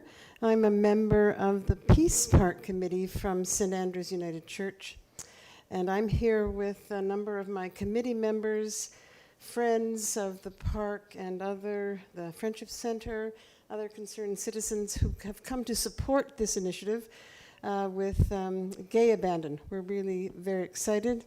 Those of you who don't know, the Peace Park is a private park across from Fresh Market, where volunteers try to make a welcome, beautiful space for people to sit, walk through, enjoy being in the community. So, and we've been doing that since 2006. So, yeah, just a couple of points. And by the way, thank you so much. This is really great. We believe that human excrement and urine shouldn't be in residential neighborhoods in our community, especially downtown. We believe that this deters everything. It's disrespectful to those who put it there and disrespectful to those who clean it up. It's unsafe, it's unhealthy, it's wrong. And so we want that to disappear. And we believe that it's not just the Peace Park, but we know that there are other lovely spaces that are affected by this. And we consider this not an answer to the deep social unjust problems in our town. We believe that these problems of poverty, transience, homelessness affect many, many municipalities. And we believe that toilets are not going to solve those, even though they're very important and should be solved. We just believe that in this time, in this place, our municipality has to provide a service that is needed. It's required. We believe it's money so well spent. And we're just absolutely delighted to see this going forward. And we would like to voice our support and appreciation and to thank you for caring for all of the people in our community. Thank you. Thank you, Ms. Woolner. Absolutely. I see this project as much about anything as addressing human dignity, the dignity of every people who need to use the washroom, people who might have been subjected to seeing somebody doing something in a public space they don't need or coming across the results. So I think it's an improvement to the dignity of the entire community. And I thank all the people who have been supporting it and behind it in a big way. Anything further, Council? Well, let's get on with it and approve it then. All in favor? Carried. That outburst, you're all out of order and get out of here. Why don't we just take a 3-minute break here, a 5-minute break, and we'll let people who want to leave, and we can take a break. 5 minutes.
We'll move back to items requiring separate discussion. Item 7.2, Tourism Diversification Infrastructure Enhancement Study.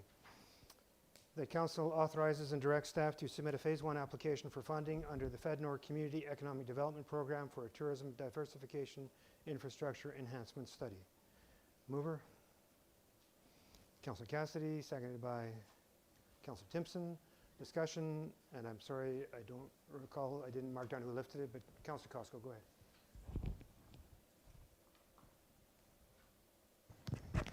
At this time, I'm sort of reluctant to agree to this because I just think we have so many projects in the queue right now.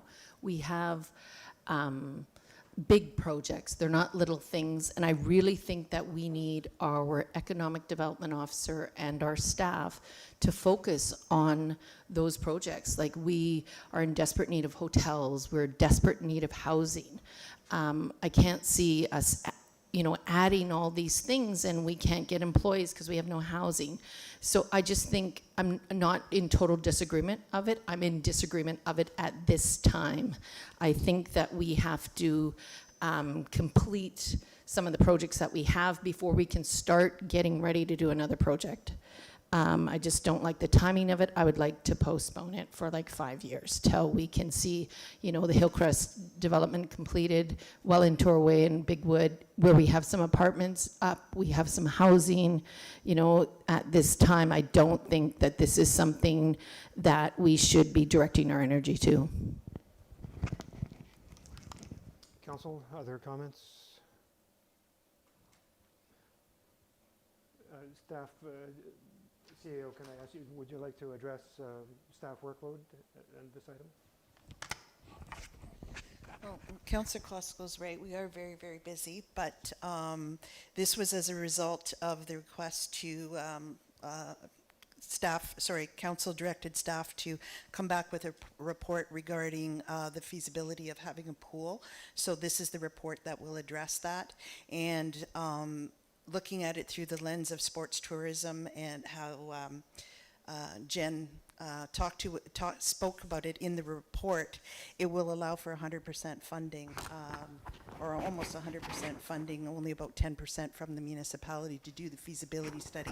It doesn't mean the project will move forward. It will do the feasibility study for council to decide whether or not they want to move forward and when they want to move forward.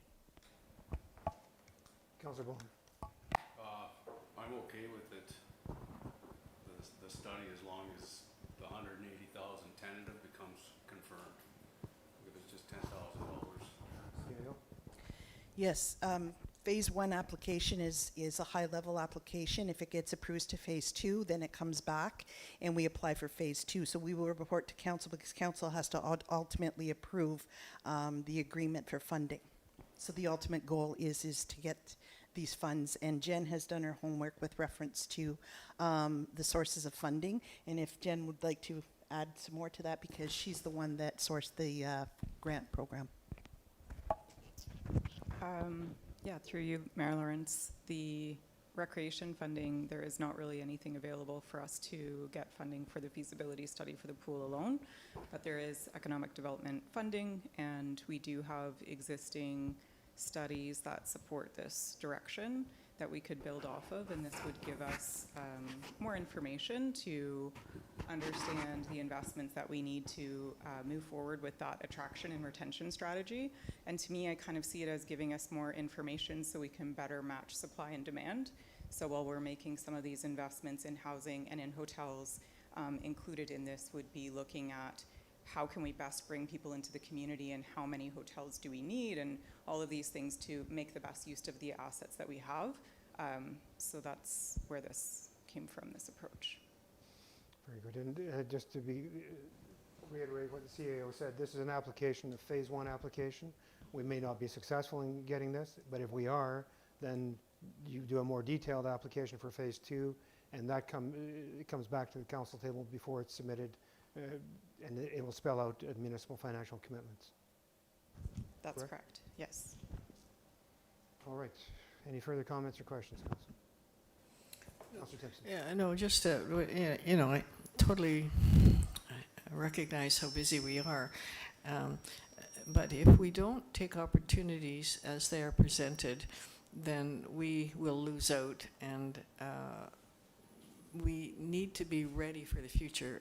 Our town is expanding so fast, and if we're not ready, we will lose out. And I like the way the economic development officer has tried to connect it all. The Cedar Bay, the recreation center, the pool.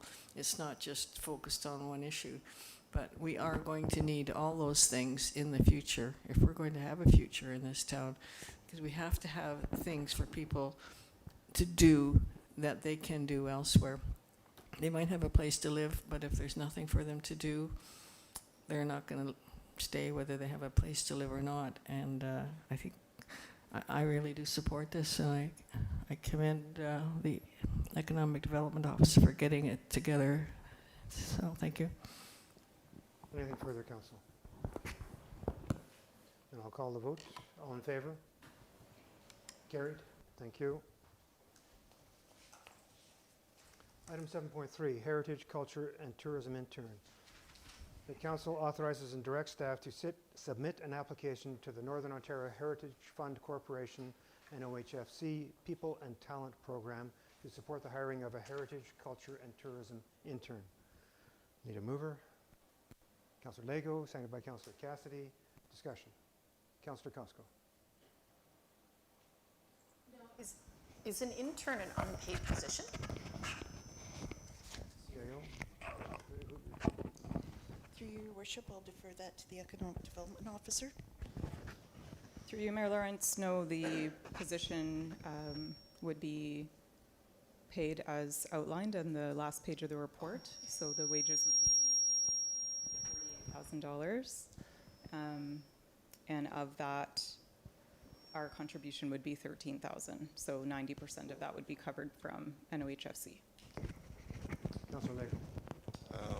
So the People and Talent Program funding, can it be accessed again in 2024 for another year, or can you only do one internship and that's all you get? Through you, Mayor Lawrence, it seems that these are only one-year applications at this time, and there doesn't seem to be opportunities for extension. Okay, thank you. Sorry, just you would have to, could you reapply the next year for another intern? For another intern, yes. Thank you. Councillor Van Breda. So then in this year that the intern, so like if we were to get the funding and it would all go through, this intern, like can this intern come back with like some sort of study, something that is presentable, say that, you know, my 1 year working as an intern, I've done X, Y, and Z? Through you, Mayor Lawrence, I think absolutely, if that's something that we wanted out of this position, to have a report at the end of the position to outline what was accomplished and achieved, and so we can assess how valuable the position was and whether it's worth continuing. I think that's something we could integrate, yes. And I would say that who authors that report would be CAO. It would likely be the Economic Development Officer in conjunction with the staff member, the intern.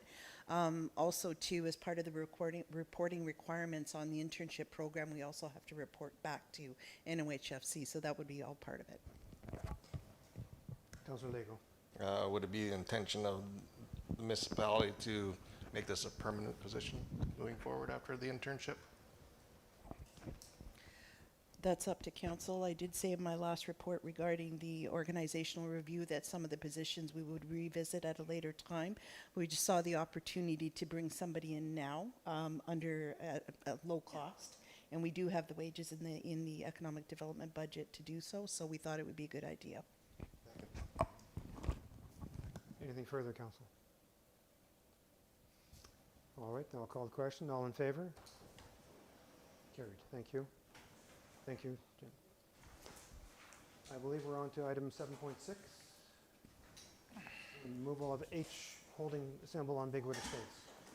The Council receives the planning report dated June 21, 2023, respecting zoning bylaw amendment application number Z04, 2023, removal of holding symbol, and further, the Council authorizes the passing of bylaw number 53-23, removal of holding symbol, being a bylaw to amend bylaw number 85-18, being a comprehensive zoning bylaw for the corporation of the municipality of Sioux Lookout as amended. Moved by Councillor Cassidy, seconded by Councillor Bone. Scratch your face there. Oh, no, I have. Discussion.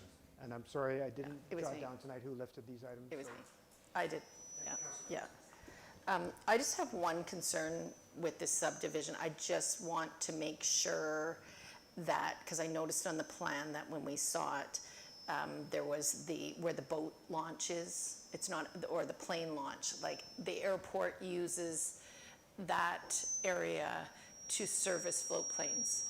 And I know that like it previously was owned, transportation or whatever, and now I want to make sure that when this becomes a subdivision that somehow we don't lose that, because like there are businesses like similar to a garage that services cars, they service float planes, and their only mechanism to get those float planes to their hangars is through that launch.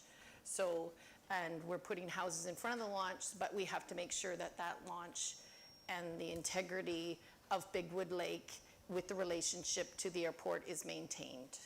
Zero, can I? Through Mayor Lawrence, yeah, the airport manager's been actively involved with this process, and that is definitely on the radar that that boat launch or that float plane launch has to be maintained throughout this development. Very good. Further questions, Councillor Lego? And would any investors, developers, they would be made aware of that, and so. Through Mayor Lawrence, yeah, that would be made aware. And I know just talking to the airport manager, it doesn't get used like it used to, but it still does get used periodically. Would that site not just remain as municipal property and we would carve off? Yeah, through Mayor Lawrence. So if you notice how the kind of the property boundary goes, it kind of jumps up and there's that white section along that area. So that would be maintained as municipal property. Very good. Any further comments, questions, Council? All in favor? Carried. Thank you. And I believe that concludes the items requiring separate discussion, Clerk? Yes, that's correct.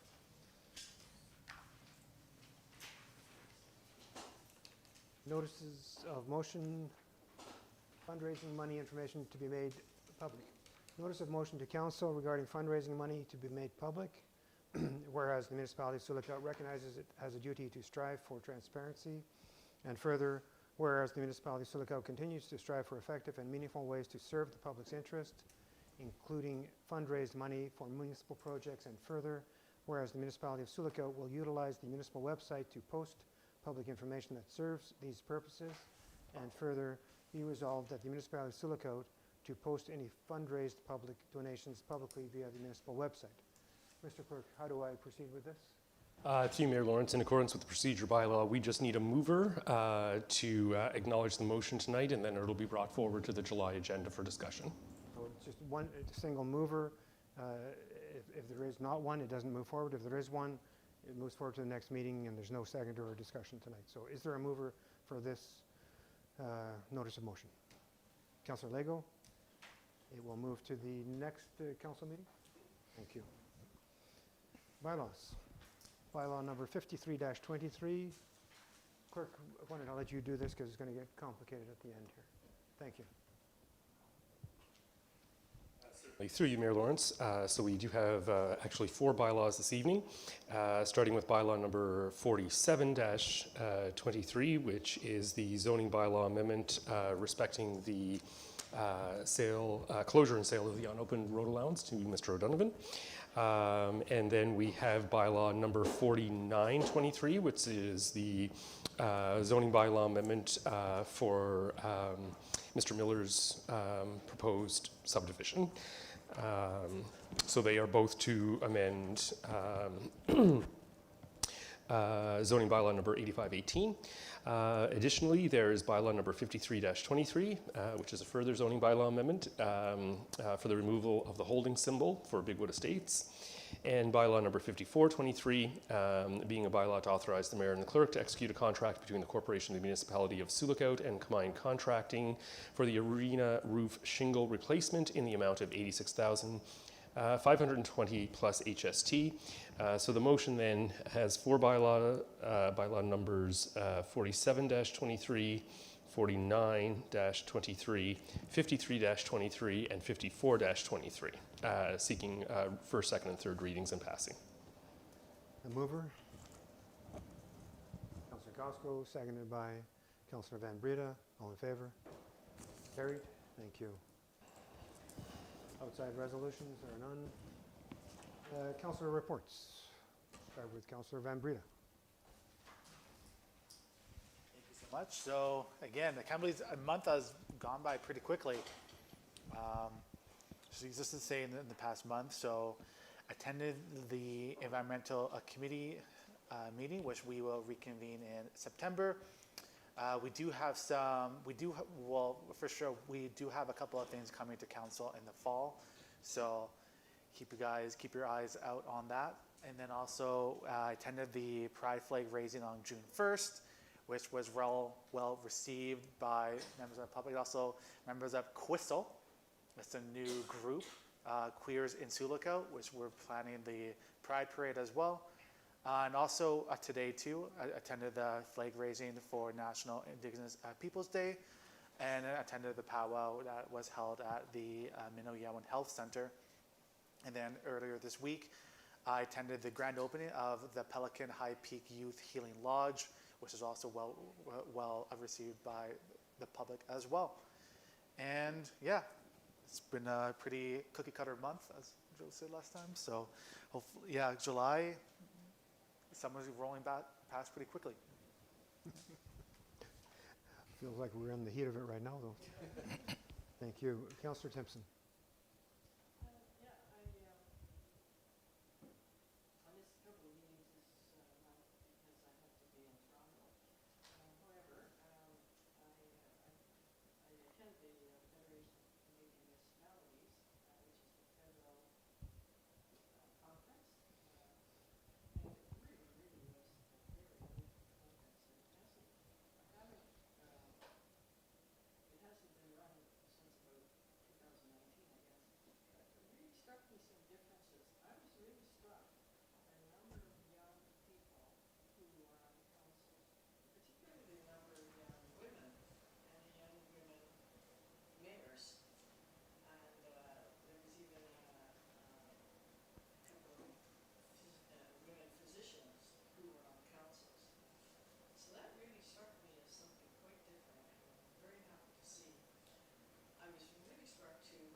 is a way, if there's anything that the town is involved in, that, like say the mayor or another councillor is going to provide readings, I think it'd be really useful if all of council knew, so we could just go to, provide support. I would have liked to have gone to that, but I haven't heard about it. So that's my.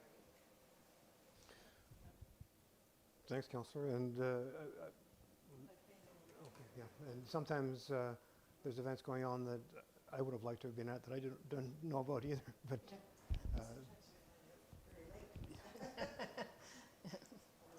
so we'll make a note of that and make sure that sometimes we have to be careful that if the mayor is invited to speak or invited to attend, is the invitation open to all of council or is it not? So there may be some events where, due to limited numbers that they can handle, it might not be all of council. But absolutely, if it's all of council, we'll make sure you get there. And how many councillors can attend an event without having a quorum, so. As long as we're not sitting together advancing the municipal, I think we're okay. We're okay, Yeah. okay. I didn't come under the canopy was it this morning? Yeah. Was that this morning? Yeah. Yeah, I saw the Yeah, we did CAO invite was you there that with 3 before. councillors. I thought, well, if I go there, that will be a meeting because there's nobody else We around. didn't invite you. And the meeting looked like it was going very well without me, so why dampen it? Councillor Bone. It was a busy month. Somebody sent me some online training, so I finished that off. Occupational health and safety training, workplace violence and harassment, accessibility training for employees, WMIS 2015. Kind of nice to stay out of the heat and do some homework. May 30th, I attended the Committee of Adjustment meeting for just a minor variance that we dealt with. June 10th and 11th, I attended the Sioux Walleye Weekend, the events. The morning of the 10th, I was at Frog Rapids Bridge. You have to be there at 7 a.m. and the boats come flying underneath. One of the things I wanted to bring up, though, that might have been overlooked over the years, is there's lots of people on that bridge, and I'm not sure who to direct it to. MTO, municipality, maybe have some people monitoring traffic coming both ways, because generally they're only there for about 30 minutes. Showed up the next day, hung out in the heat for about 2 hours, and the winning team, I believe they were from Thunder Bay, Dominic and John Vita. Then June 17th, I'm getting things mixed up here. I attended Sioux Lookout OPP Law Enforcement Torch Run in support of Special Olympics Ontario. I was just cruising by, seen the red shirts. I went in there, I spoke with 2 young OPP officers who have recently moved to Sioux Lookout. One was from London, I believe the other one was from Burlington. I also talked to some of the participants at that event. Then today I attended Anishinaabe Gijin opening ceremonies today at Menayawan Health Center. I ran into Dean Osmond, congratulated him on his new appointment. While I was talking to Dean, Garnet Anchkanup pulled up, congratulated Dean, put his hand towards me, we shook hands. I told him that I seen Garnet was going for a cruise on his own to Frog Rapids Bridge the other day, and it was quite hot. Yeah, that's about it. Thank you. Councillor Costco. I also attended the Committee of the Adjustment on May 30th for the minor variance. I've met with Michelle actually twice this month, one time on projects and then one time just on questions, and with Carly regarding the budget. Just seeing where we're at and some things I didn't quite understand, they clarified. They were very helpful and I appreciate that. I've had various discussions and meetings with members of the public on different issues. I've attended the flag raising today, and I've still been working on the Truth and Reconciliation Committee, and Brian got Brian to send out another application today. So hopefully we're going to meet our goal on that very soon. Hopefully. Yeah. Thank you. Councillor Cassidy. Yeah, for myself, I had some scheduling conflicts with the Hydro Board and with PACE. So I wasn't able to make those meetings, but I was did have some conversations with the local business that's looking to expand, so pointed in the direction of Pace because they were having a tough time with the banks and stuff, so hopefully they can get in touch and see something come of that, so. Thank you. Councillor Lego. This year is the first year in 14 years that I did not attend the Walleye Weekend. I retired in 2021, so. But it was ran well, so. And I thought you were going to say, and that's my report. That's my report, that's it. Something I didn't attend is in my report. Had LCC meetings on the June 6th and the 13th. This committee is now on hiatus for July and August. They always take 2 months off in the summer. Back on September 12th. Attended the Confederation College with the CAO for their strategic plan presentation on behalf of Mayor Lawrence, who had other commitments. On June 15th, good to see that trends are very positive and the numbers of students are creeping up to post-COVID or beyond post-COVID levels. Also, that same day, I attended the WASA graduation at the Legion and provided a short greeting and congratulations to all the students that were graduating that day, and also presented a municipal bursary and gift to a couple of students. I also stayed there and enjoyed a nice supper, so hung around for about 3 or 4 hours. It was good to talk to a bunch of people. And then this morning I attended the flag raising for Indigenous Peoples Day at the Travel Information Center. That's it. Thank you, Councillor Lego, and I'll start off by saying thank you for, as whatever the title is, acting deputy mayor, filling in for me when I had other commitments. Thanks. We've had Kenora District Services Board, two board meetings in this period, and a finance committee meeting. And the public washroom was approved at the board meeting last week, and it's good to see it approved here tonight. Northwestern Health Unit, one board meeting, executive committee meeting, and I went to Toronto for the annual ALPHA conference, the Association of Local Public Health Agencies, which was quite interesting and some good. I'm just going to the focus. Sorry, that's another item. That's Amos Health Task Force. It was very interesting. There were other Silico people at the conference from Slifner. Dr. Lloyd Douglas was there. And our medical officer of health, Dr. Kit Young-Hun, was there. So that was a very interesting conference. Policing, we've had a police services board meeting, and CAO and I have met with the OPP municipal service branch related to our policing costs. And we've met with our previous consultants who are still giving us some advice on matters, even though they're no longer engaged, so that's good. And the CAO and I met with Councillor Cassidy, helping him to prepare for his role on the AMO Policing Task Force. Ontario Health Team, we had one meeting, the Mediawan Foundation Board one meeting, and the AMO Health Transformation Task Force, which is, I think AMO has 4 task force underway right now, policing and health transformation, that where municipality has involvement in, which is good. There's only typically is about 15 members on these task force.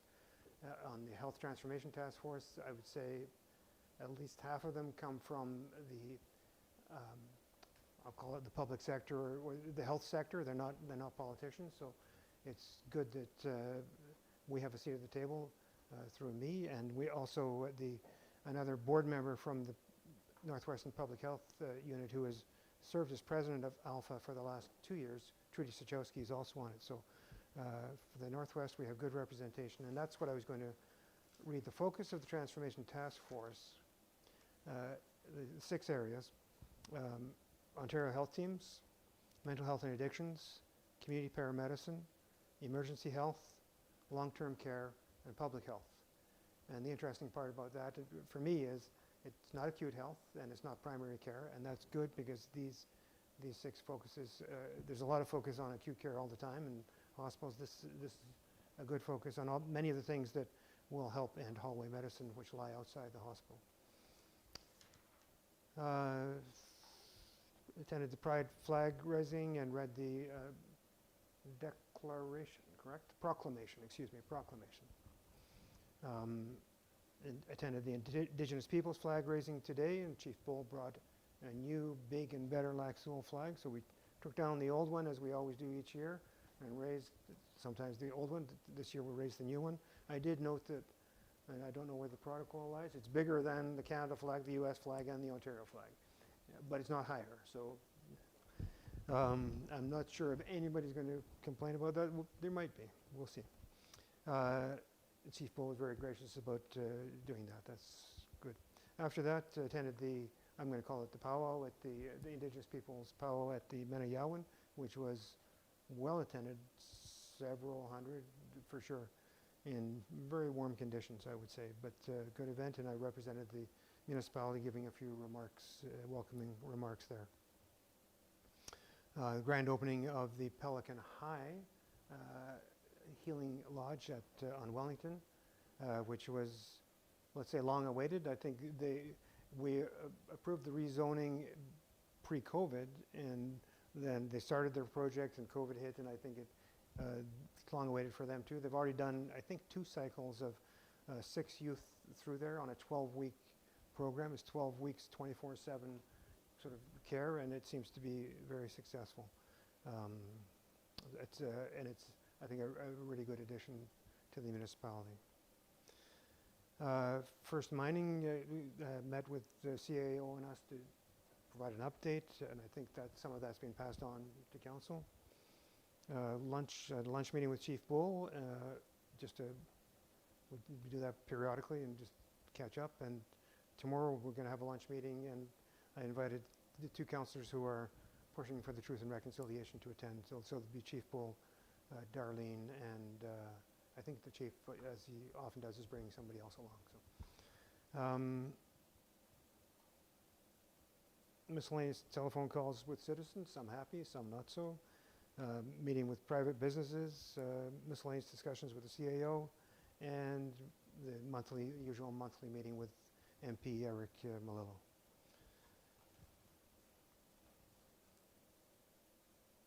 And that brings us to a motion to move into closed session at 7:44 p.m.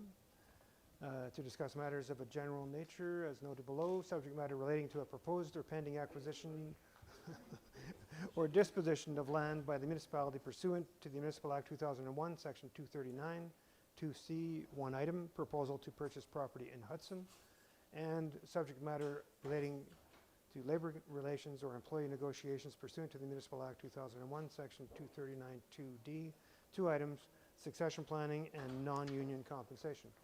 Subject matter relating to personal matters about an identifiable individual, including municipal, is that still, it is, thank you, including municipal or local board employees pursuant to Municipal Act 2001, Section 239, 2B, 1 item, recognition of an individual.